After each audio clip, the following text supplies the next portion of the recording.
Tingkat penghunian kamar hotel berbintang bulan Desember 2021 terjadi kenaikan dari bulan sebelumnya.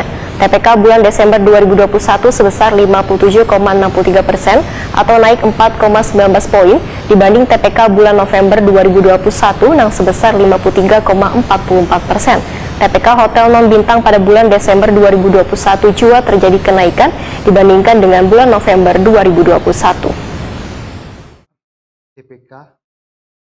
Tingkat penghunian kamar hotel berbintang bulan Desember 2021 terjadi kenaikan dari bulan sebelumnya. TPK bulan Desember 2021 sebesar 57,63% atau naik 4,19 poin dibanding TPK bulan November 2021 yang sebesar 53,44%. Kepala BPS Kalimantan Selatan Yos Rusdiansa jumpa media secara virtual tengah hari Rabu 2 Februari 2022 memadahkan berdasarkan klasifikasi hotel bintang pada bulan Desember 2021, TPK tertinggi dicapai oleh kelompok hotel bintang 4 yaitu sebesar 69,17%. Sedangkan TPK terendah terjadi pada hotel bintang 1 sebesar 23,40%.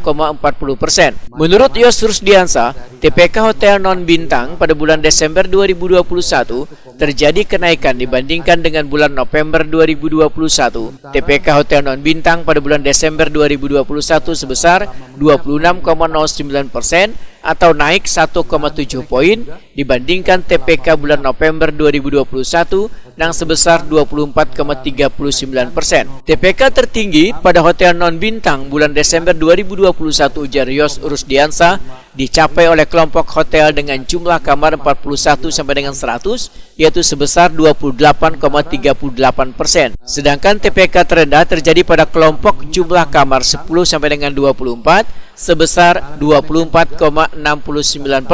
Rata-rata lawas menginap tamu asing wan dalam negeri di hotel berbintang di Kalimantan Selatan pada bulan Desember 2021 ujar Yos Rusdiansa adalah sebesar 1,49 malam, mengalami kenaikan sebesar 0,04 poin jika dibandingkan bulan November 2021 yang sebesar 1,45 malam. Dilihat dari klasifikasi hotel, rata-rata lawas menginap tertinggi terjadi pada hotel berbintang 4 selawas 1,66 malam, wan terendah terjadi pada hotel berbintang 1 selawas 1,10 malam. Dilihat dari jenis tamu yang menginap, rata-rata lawas menginap tamu asing di hotel berbintang pada bulan Desember 2021 lebih tinggi dibandingkan tamu dalam negeri, masing-masing selawas 2,06 malam untuk tamu asing wan 1,49 malam untuk tamu dalam negeri. Mengalami kenaikan juga dibandingkan bulan sebelumnya. Satu hal yang sangat menggembirakan tentunya. Kemudian kita lihat perkembangan rata-rata lama menginap. Hotel bintang mengalami kenaikan 0,04 malam. Yos Rusdiansa menambahkan, rata-rata lawas menginap tamu asing wan dalam negeri pada hotel non-bintang untuk bulan Desember 2021 adalah 1,31 malam atau naik 0,06 poin dibandingkan keadaan bulan November 2021 yang sebesar 1,25 malam. Dilihat dari kelompok kamar, rata-rata lawas menginap tertinggi pada hotel non-bintang terjadi pada kelompok hotel dengan jumlah kamar 10 sampai dengan 24 selawas 1,42 malam. Wan terendah terjadi pada kelompok jumlah kamar 41 sampai dengan 100 selawas 1,00 malam. Kemudian slide berikutnya